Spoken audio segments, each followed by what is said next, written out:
Hola, muy buenas, ¿qué tal estáis? Espero que muy bien. Aquí estamos otra vez y en esta ocasión vamos a desarrollar algunas ideas sobre la unidad 7 del primer bloque, ¿no? Estamos ya llegando casi al final de nuestro recorrido y esta es una de las pocas unidades a lo largo de toda nuestra trayectoria que vamos a dedicar a un compositor. Un compositor que yo no sé qué os parece, si os gusta más, si os gusta menos. Pero que me gustaría explicar y me gustaría haceros entender la importancia que ha tenido en la historia de la música, porque, vamos a decirlo de esta manera, es un compositor a partir del cual se ha forjado la idea de esto que llamamos música clásica. Ya sabéis que hay muchos tipos de música y hay una tradición musical que es la que, bueno, para mí es la más cercana y para muchos de vosotros sé que también, que es la que todo el mundo conoce con ese calificativo de música clásica, aunque ya sé que no es un calificativo consensuado, porque a algunos les parece que, no se debería llamar así, un poco estupidez, ¿no? Pues bien, esa tradición que llamamos música clásica, en cierto modo se desarrolló a partir del impacto que produjo en la sociedad occidental la figura de este señor Ludwig van Beethoven. Hoy vamos a acercarnos a Beethoven a partir de dos ideas. En primer lugar, vamos a tratar de repasar las ideas fundamentales de lo que podemos llamar el mito beethoveniano. Es decir, las ideas acerca de Beethoven que se fueron forjando o las consecuencias culturales que la figura de Beethoven fue provocando y provoca en la cultura occidental. Y en la segunda parte de nuestra exposición hablaremos un poco de lo que es la trayectoria vital de Beethoven y la trayectoria creativa. Es decir, primero como el reflejo cultural de su figura y luego pues la realidad de su trayectoria personal. Bien, mirad, esta es una imagen de Beethoven joven. Aquí estamos delante de un muchacho, ya sabéis que nació en 1770, esto es final del siglo XVIII, y tiene el aspecto de un muchacho moderno. Esto es lo que ya habéis visto en muchas ilustraciones de gente del 18 con sus pelucas empolvadas, pero luego se puso de moda otro tipo de look, digamos más actual, muy influido por la Revolución Francesa y por el look napoleónico. Napoleón era un influencer de finales del siglo XIX, XVIII, perdón, sobre todo de determinados ambientes, vamos a decir, progresistas, y este tipo de peinado, así como recién levantado de la cama, y este tipo de atuendo se correspondía con, digamos, la juventud moderna de finales del siglo XVIII. Esto porque Beethoven, digamos que en su imagen nos muestra pues esta visión rompedora que aquí tenemos delante. Esta es una imagen, digamos, del final de su trayectoria. Y como veis, cambió muy poco. Parece que ni siquiera se cambió de ropa. Está con el mismo atuendo y con el mismo look. Un poco más avejentado y con el pelo más largo, pero con el mismo look. Y esto nos habla de una cuestión que tenemos que tener presente en la figura beethoveniana. Es que cuando él se da a conocer en la Viena de finales del 18, es un compositor sorprendentemente moderno. Es un artista que llama la atención por, digamos, las propuestas sonoras que hace, pero también por la actitud ante la sociedad y ante su arte. En cambio, cuando muere en 1827, en un contexto histórico muy diferente, Beethoven es como un vestigio del pasado. Es decir, es el recuerdo de un tiempo histórico de la música y de la ciudad de Viena que ya no existe. Cuando él fallece, los contemporáneos lo asocian con figuras como Haydn, como Mozart, que están relativamente alejadas cronológicamente y que formaban parte de un pasado musical más o menos remoto. Beethoven, como sabéis, los últimos años de su vida vivió aislado de la vida social por una serie de cuestiones que luego hablaremos, y eso hizo que su figura se mitificase extraordinariamente. Es decir, que su figura se convirtiese en una leyenda de la música, aparte, sobre todo por la producción que proponía a los oyentes, que era muy distinta a lo que solían componer los compositores de su tiempo. Bien, vamos a, digamos, tomar algunas ideas fundamentales. Hemos dicho al principio de nuestra exposición que Beethoven fue el centro de la tradición musical clásica. Lo fue y lo es. No ha habido compositor más relevante en la creación de esto que llamamos música clásica. Pero es que además es una figura que va más allá de lo musical. Es una figura con un fuerte impacto en la cultura occidental en general. Es uno de los mitos fundadores del artista moderno, como trataremos de explicar dentro de un momento. La admiración por Beethoven provocó una gran iconografía. De Beethoven se hizo mucho merchandising en el siglo XIX, sobre todo. Mira, aquí tenemos imágenes, esto no son imágenes reales, sino son como recreaciones artísticas de Beethoven en la naturaleza componiendo, posiblemente la Sinfonía número 6, Beethoven tocando ante auditores que están como transportados a una realidad. Él está el piano al fondo, como veis. Conforme nos vamos alejando cronológicamente de la vida de Beethoven, es decir, que conforme avanza el siglo XIX, conforme Beethoven va quedando más en el pasado, su figura se va, vamos a decirlo así, convirtiendo casi en un tótem, cada vez es más como un dios. Y así tenemos representaciones como esta, en las que aparece Beethoven pues como uno de estos budas gigantescos, con un gesto muy adusto, como una especie de representación personal de la genialidad y del el mundo del artista contemporáneo. Bien, aquí os presento una ilustración que es muy interesante, que es poco común dentro de la iconografía beethoveniana, pero es muy interesante por lo que muestra. Esto representa el nacimiento de Beethoven. Yo no sé las cosas que sabéis de Beethoven, no sé qué ideas han llegado hasta vosotros, pero cualquier aficionado a la música conoce algunos rasgos de su vida.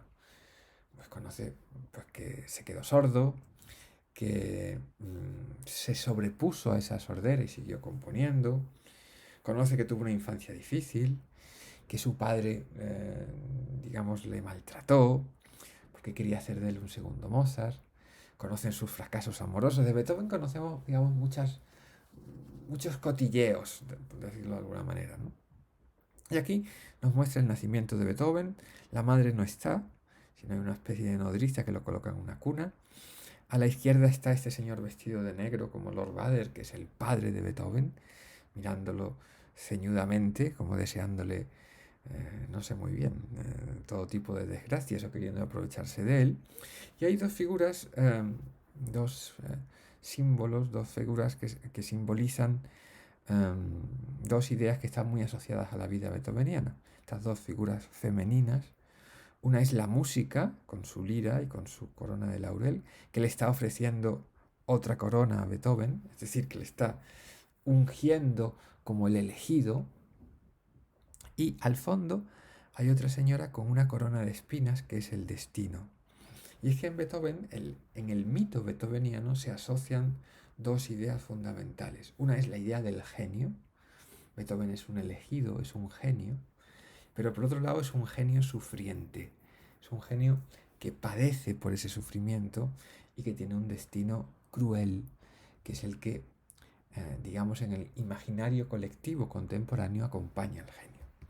Bien, vamos a, digamos, resumir algunas de las ideas que se asocian con el mito beethoveniano. Y esta es, digamos, la parte central de esta primera exposición que venimos haciendo hoy.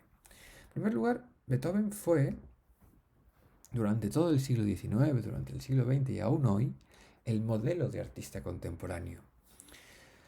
Ya sabéis que la idea de artista ha ido variando a lo largo del tiempo.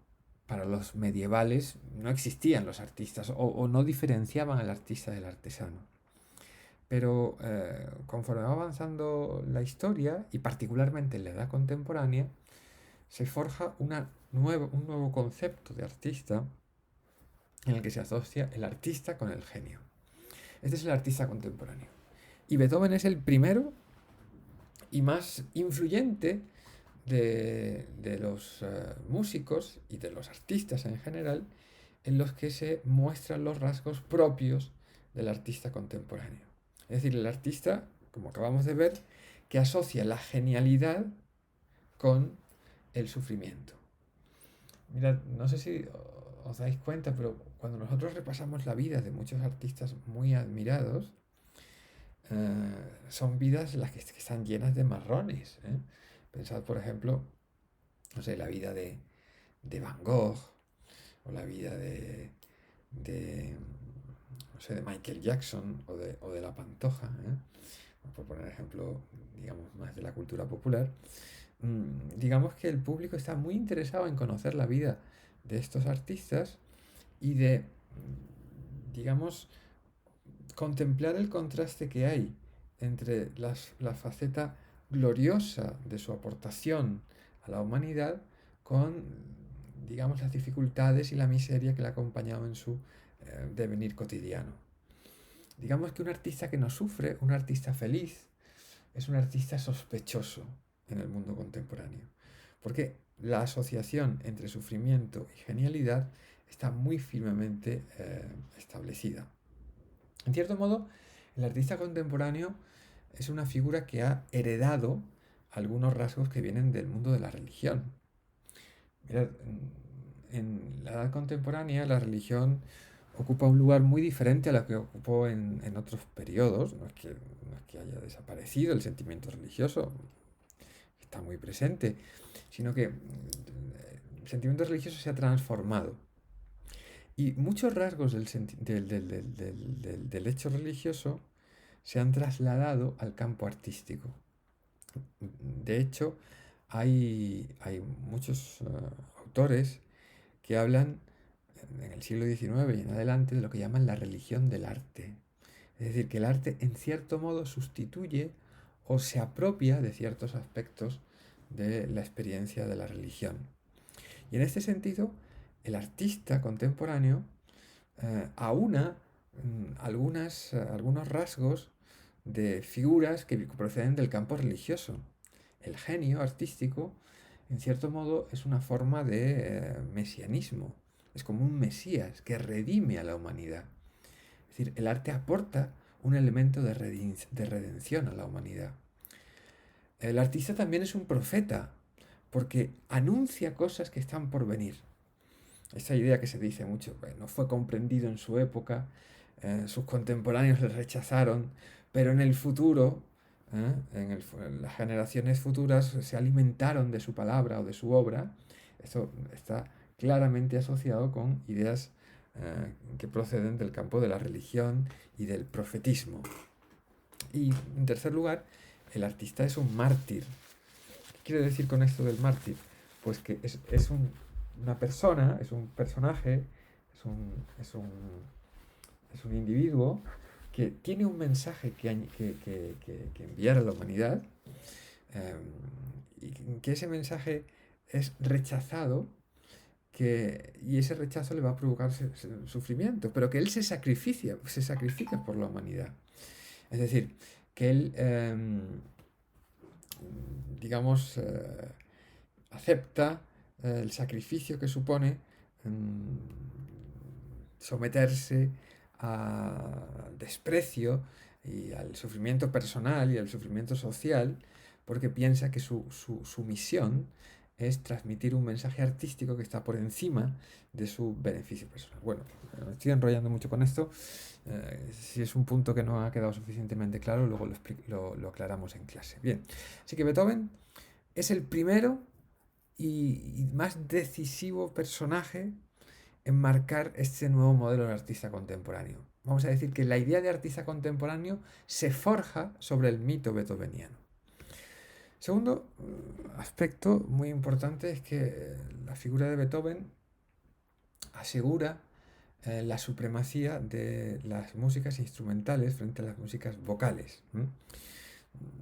Nosotros explicábamos en una clase anterior cómo el cambio estético en el siglo XVIII, esta transición entre la estética de la imitación a la estética de la expresión, revalorizó la música instrumental, ese lenguaje abstracto que en principio no significaba nada y no era muy apreciado, porque se vio en él, se vio en la música instrumental como un vehículo más eficaz para la transmisión de esas verdades imprecisas que son las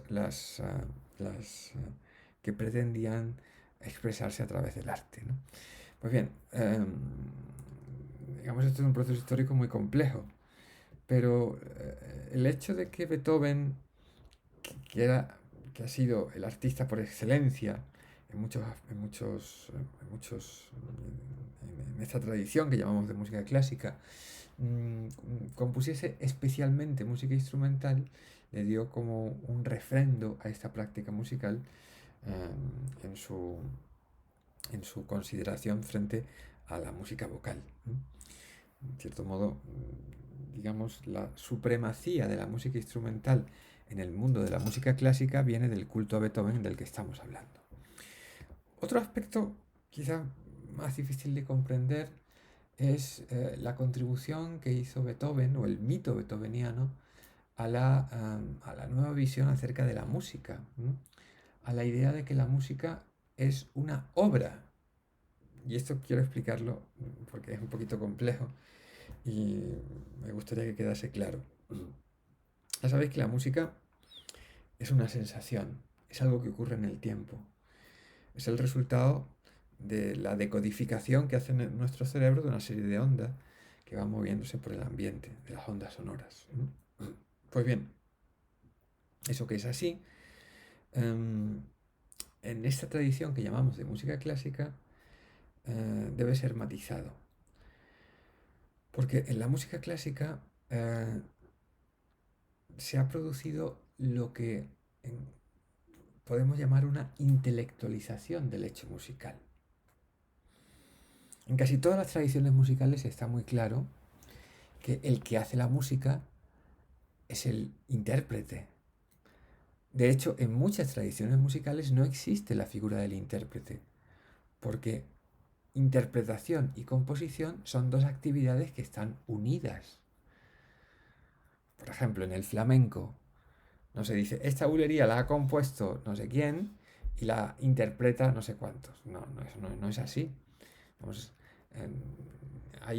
aunque digamos el cantaor tome como punto de partida pues una letra o unas melodías que procedan de otros artistas, el que crea la música es el que está cantando en ese momento. No se produce esta disociación que nosotros tenemos cuando vamos a un concierto, que escuchamos una sonata de Beethoven interpretada por el que sea. Y además, lo que damos relevancia y lo que damos importancia es es el punto de partida, es la partitura, es el trabajo del compositor. Digamos que la tradición musical clásica se ha separado la figura del compositor del intérprete de manera muy acusada y, digamos, identificamos la labor creativa principal en el compositor.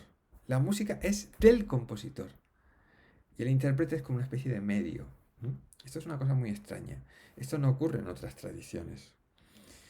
Um, y esto tiene que ver con lo que estábamos comentando hace un momento, con la idea de que la creación musical no es tanto un acto físico, sino como un acto intelectual.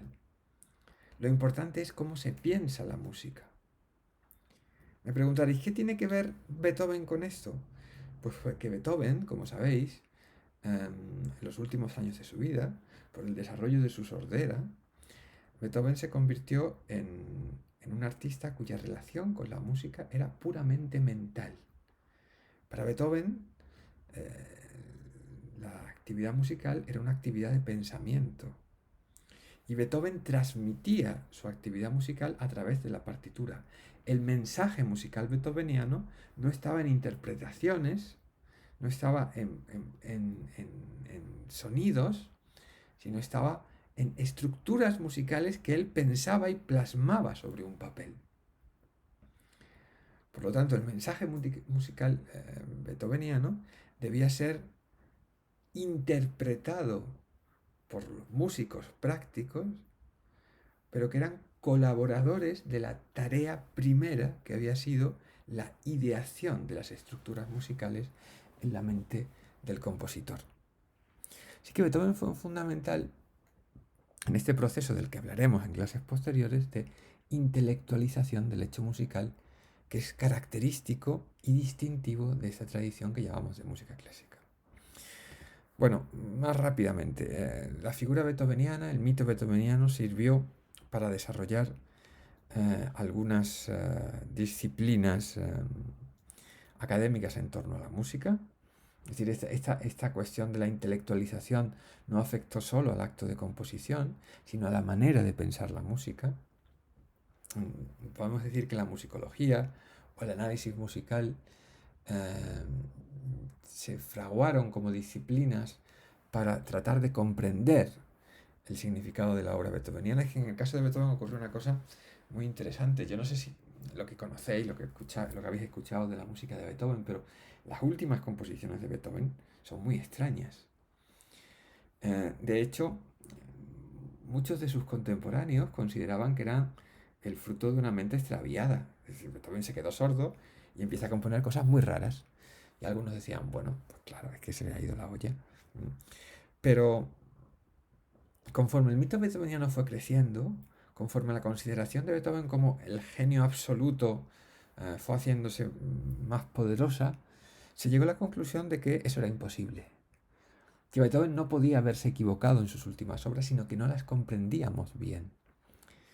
Y entonces se produjo un fenómeno muy curioso, que es que hubo, por decirlo así, un esfuerzo por parte de los aficionados para comprender la música de Beethoven. Quizás fue el primer compositor que obligó a los aficionados, que obligó a los melómanos a desarrollar nuevas maneras de escucha y de comprensión del hecho musical para, digamos, captar su obra.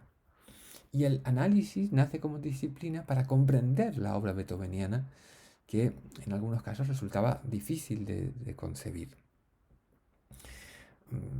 Bueno, por último, quiero decir que el mito beethoveniano es fundamental también desde el plano institucional.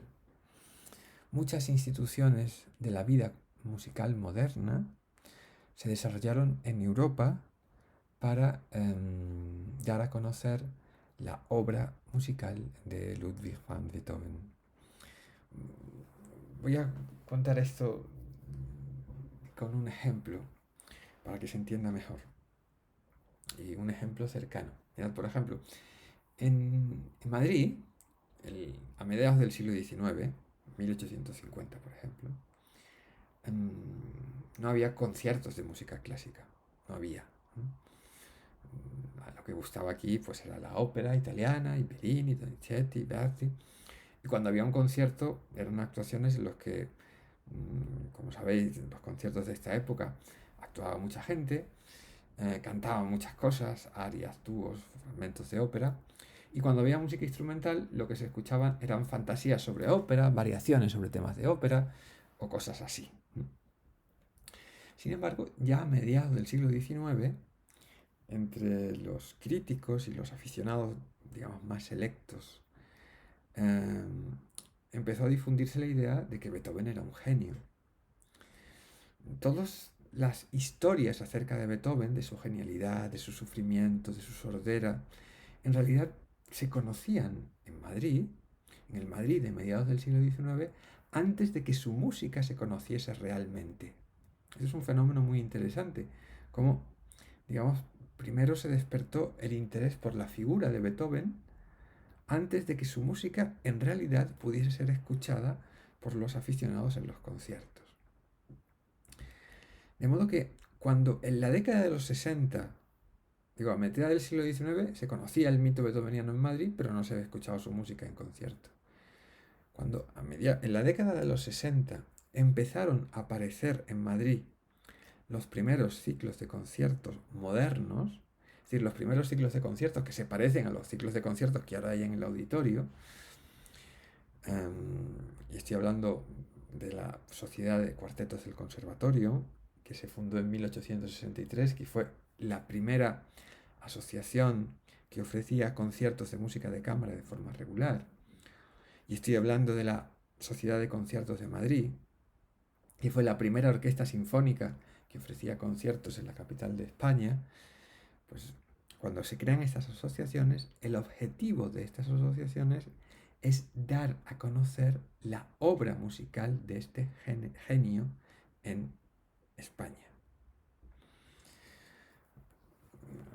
Rebobino para dejarlo más claro. Primero llegaron los ecos del mito beethoveniano y después se crearon instrumentos institucionales, es decir, asociaciones musicales, para dar a conocer la música de ese genio reconocido entre las élites musicales del país. Y eso pasó en Madrid y pasó en muchos otros sitios. Es decir, cuando se emprendieron la tarea de organizar orquestas, en muchas orquestas, me refiero sinfónicas, orquestas ya había, orquestas en teatros de ópera y orquestas en teatros de otra naturaleza, orquestas de baile ya existían desde hace tiempo, ¿no? Pero cuando se crean las primeras orquestas sinfónicas modernas, el objetivo de estas instituciones es dar a conocer las sinfonías beethovenianas, que se consideraban pues el punto culminante de la creación musical del genio y por ende de la creación musical de su época. Bueno, estas 5 ideas que he tratado de explicar de la mejor manera posible, que no sé cómo me ha quedado, pues luego las comentaremos, si os parece, en nuestro encuentro, ¿vale? Bien, hemos hablado hasta este momento del mito beethoveniano. Ahora sí vamos a hacer un pequeñito repaso de algunos aspectos de la vida de Beethoven. Beethoven nació en Bonn en 1770 y murió en Viena en 1827. Tuvo una vida muy sencilla que se desarrolló en estas dos ciudades. Entre 1770 y 1792 residió esencialmente en Bonn y del 92 hasta su muerte en Viena. Son dos ciudades, como sabéis, de naturaleza muy diferente. Bonn ahora es una ciudad alemana, una ciudad pequeña, pero en una zona muy poblada y muy relevante de Alemania. Pero en 1770 no existía Alemania y formaba parte de una de las entidades políticas que estaban incluidas en el Sacro Imperio Romano Germánico, que es el que se llamaba el Electorado de Colonia. Viena, por su parte, era pues la capital imperial, una ciudad muchísimo más grande y una ciudad en la que residía la corte de un imperio trascendente en la historia de Europa de ese momento. Recalco esta doble naturaleza de las ciudades en las que vivió Beethoven y recuerdo la realidad de estas ciudades en el siglo XVIII porque Beethoven no se fue de Alemania a Austria, no se fue de un gran país europeo a uno pequeñito, sino se fue del electorado de Colonia, es decir, de un minúsculo principado centroeuropeo, a la capital imperial por antonomasia, que era Viena. Y musicalmente las dos ciudades tenían una realidad también muy contrastada. La actividad musical en Bonn era, digamos, muy limitada, mientras que en Viena, pues, como ya hemos visto en una clase anterior, digamos, el mundo musical era fascinante y muy dinámico. Bien, Beethoven nació en una familia de músicos. que trabajaban para el elector de Colonia y, digamos, el ambiente en el que nació y en el ambiente en el que se formó musicalmente era el de la capilla musical del elector de Colonia. El elector de Colonia era el arzobispo, eh, bueno, no sé cómo andáis de conocimientos de las estructuras políticas del Sacro Imperio Romano Germánico, pero el electorado, los electores, los príncipes electores, eran unos nobles que tenían la posibilidad de votar en la elección del emperador. Ya sabéis que el emperador del Sacro Imperio se escogía por votación. Cuando moría el emperador, pues se reunían los príncipes electores y escogían a uno. Siempre escogían al emperador de Austria, o sea que coincidía en la misma persona las dos condiciones, ¿no? Pues bien, uno de estos príncipes electores era el arzobispo de Colonia. Pero se daba la circunstancia de que el arzobispo de Colonia no podía residir en Colonia por una serie de fueros que tenía la villa, y residía en una ciudad un poco más al norte, que era la ciudad de Bonn. Allí tenía su capilla, y el abuelo de Beethoven fue maestro de capilla del elector de Colonia, el padre de Beethoven era tenor en la capilla del elector, y él se formó pues en este ambiente musical. Muy joven empezó a trabajar como organista y allí empezó a hacer sus primeras composiciones y a demostrar las extraordinarias capacidades musicales que tenía. Vistas estas capacidades, un grupo de nobles decidió financiar la ampliación de estudios de Beethoven en Viena. Es decir, como que le pagaron una beca para que se fuese a mejorar sus conocimientos a la ciudad de Viena. En Viena fue discípulo, el objetivo, digamos, fundamental del viaje era recibir clases de Haydn. Y de hecho recibió clases de Haydn, pero se llevaron mal.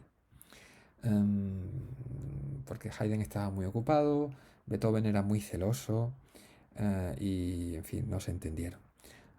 Así que los primeros años de Beethoven en Viena los pasó estudiando con Haydn, pero estudiando también con otros autores, y sobre todo mostrando sus habilidades como pianista y como improvisador, y esto es un aspecto muy importante, en los salones aristocráticos. Estas capacidades que él tenía le despertaron la admiración de nobles muy importantes de Viena, y eso hizo que se instalase su residencia de forma permanente y no volviese a Bonn nunca jamás. Beethoven no vivió, perdón, no, no trabajó al servicio de ningún noble, y eso es una figura muy interesante, sino que fue un compositor libre, pero sostenido por el apoyo de un grupo de admiradores que pertenecían a la aristocracia más importante del Imperio Austriaco. De hecho, en un determinado momento de su vida, cuando ya empezaba a mostrar síntomas de su sordera, cuando ya estaba un poco desengañado de la vida vienesa, que pensaba que le trataba muy mal, un grupo de 3 nobles se pusieron de acuerdo para pagarle una pensión vitalicia, con la única condición de que no se fuese nunca de Viena, que permaneciese creando siempre allí. Esto luego no tuvo mucha relevancia porque las guerras napoleónicas provocaron una inflación que el dinero que le daban pues no le servía para nada. Pero demuestra muy a las claras la consideración que adquirió Beethoven en Viena, digamos el papel destacado que ocupó en las élites sociales y musicales de la ciudad, y la consideración que tuvo en su vida, ¿no? Ya sabéis, digamos, ya sabéis, no, retiro esto y empiezo otra vez la frase. En realidad, en el recorrido vital de Beethoven, él pasa de Bonn, que es una ciudad un poquito marginal en la Europa musical del momento, a Viena, que es el centro de la vida musical y particularmente de la vida instrumental. Pero los últimos años de su vida, aún permaneciendo en Viena, él vive recluido y como en una especie de exilio interior. Los últimos años él ya no ocupa el centro de la vida musical vienesa, sino que está como retirado, viviendo en Viena, pero como retirado. Eso se debe a dos cuestiones. En primer lugar, a su sordera, que le hace que no pueda dar conciertos, que no pueda participar en la vida social. Además, en un principio, cuando se empieza a quedar sordo, intenta ocultarlo, porque, claro, para un músico quedarse sordo era la ruina y él se angustia mucho. Entonces, él quiere que la gente no se entere de que es sordo y entonces, pues, evita el contacto con otros seres humanos. Pero bueno, al final, en fin, es un, digamos, es un esfuerzo inútil porque acaban sabiéndose. Por un lugar, le aísla su sordera, pero por otro lugar, le aísla la situación política. Después de la derrota de Napoleón, Beethoven, que era un progresista, teme por su seguridad personal, ya que se instaura en Austria un régimen reaccionario muy, muy restrictivo y muy policial, un régimen muy policial. De hecho, algunos amigos de Beethoven son perseguidos por sus ideas políticas y él, aunque digamos, personalmente no sufre las consecuencias de su ideología, pero sí, por prudencia, prefiere como retirarse y colocarse en un segundo plano. Bien, me he enrollado muchísimo contando esto, espero que haya sido de algún interés. Vamos a otra cuestión. Hablemos un poquito de su itinerario creativo. Lo que hemos descrito, mejor o peor, hace un minuto, es su recorrido personal. Pero lo que más nos interesa de Beethoven, por supuesto, es su itinerario creativo. Y tradicionalmente se ha dividido la producción de Beethoven en tres etapas. Hay como tres periodos en la producción. Un primer periodo que es desde sus primeras creaciones hasta 1802, que es el Beethoven, vamos a llamarlo, neoclásico. El Beethoven que sigue los modelos de Haydn y Mozart. El Beethoven, digamos que tiene su propia personalidad creadora, pero que bebe muy directamente de las fuentes de sus predecesores. La etapa más influyente de la producción beethoveniana es la segunda, lo que vamos a llamar el Beethoven heroico entre 1802 y 1814, del que hablaremos ahora un momento. Y la más enigmática, la más difícil, es la de sus últimos años, entre el 14 y el 27, cuando vive en aislamiento social, en aislamiento físico por su sordera y en aislamiento creativo porque él compone cosas que ya no están de moda. Los últimos años se refugia en la composición de sonatas para piano, de cuartetos de cuerda, de sinfonías, en una época en la que estos géneros ya no se solían crear y en una época en la que además él adopta unos lenguajes, unos procedimientos armónicos, unas estructuras formales que son inusitadas para su tiempo, que tardarán mucho tiempo en ser asimiladas por los aficionados. Pero centrémonos en la etapa intermedia, el Beethoven heroico. Y vamos a hablar de algunos rasgos que caracterizan a esta producción. En primer lugar, podemos hablar de una tendencia, como pongo ahí, a la literaturización de las formas instrumentales. Digamos que de forma abierta o de forma oculta, la música beethoveniana de este tiempo se inspira en argumentos o en puntos de partida literarios. Os pongo un ejemplo muy claro, que es la Sinfonía número 6, Pastoral, que es una sinfonía en la que cada movimiento nos va describiendo como una historia, por decirlo así, o determinadas escenas o imágenes. Y eso Beethoven lo deja claramente explicitado en la partitura porque hay un texto que nos va contando lo que cada pasaje va diciendo. Pero luego hay otras obras en las que Beethoven no explicita, es decir, no nos comunica lo que hay detrás, cuál es digamos, el punto de partida literario del que se ha servido, pero sabemos por testimonios de amigos y cercanos que existe ese punto de partida literario. Y en otros no lo sabemos que existe ese punto de partida literario, pero digamos la estructura de la música, la manera de organizar los materiales, casi que nos sugiere que él parte de alguna idea que va más allá de lo musical, que nos quiere transmitir otras cosas. Por ejemplo, en la Sinfonía Heroica, que es una sinfonía muy rara, ¿eh? Tiene este primer movimiento que hemos escuchado, fulgurante, violento, heroico. Hay un segundo movimiento que es una marcha fúnebre. Y la pregunta es, ¿una marcha fúnebre de qué? Es decir, ¿por qué se introduce una marcha fúnebre? Una marcha fúnebre es una música funcional, sirve para algo, sirve para acompañar un entierro. Pero en una sinfonía, ¿qué significa? ¿Quién se está enterrando?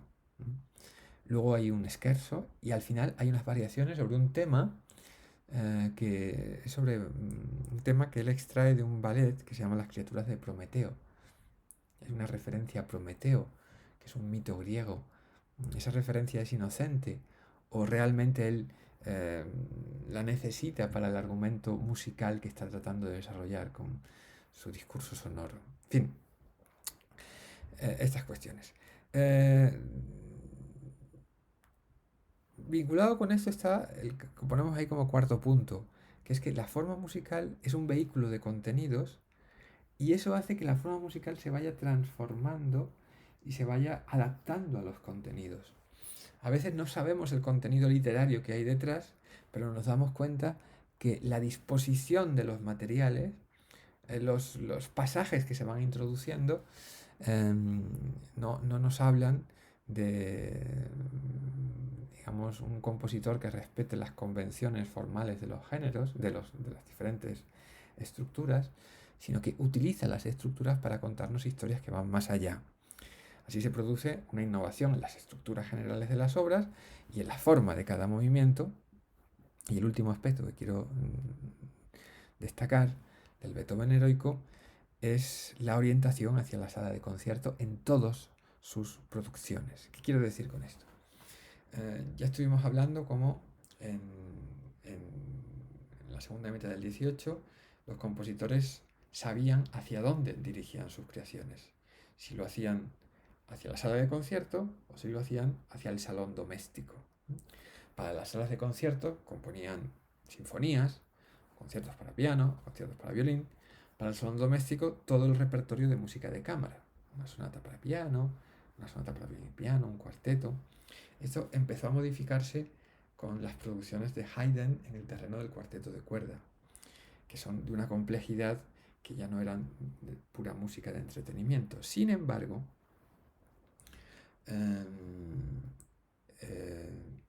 es con Beethoven cuando vemos que todos esos géneros camerísticos están absolutamente orientados hacia la sala de concierto.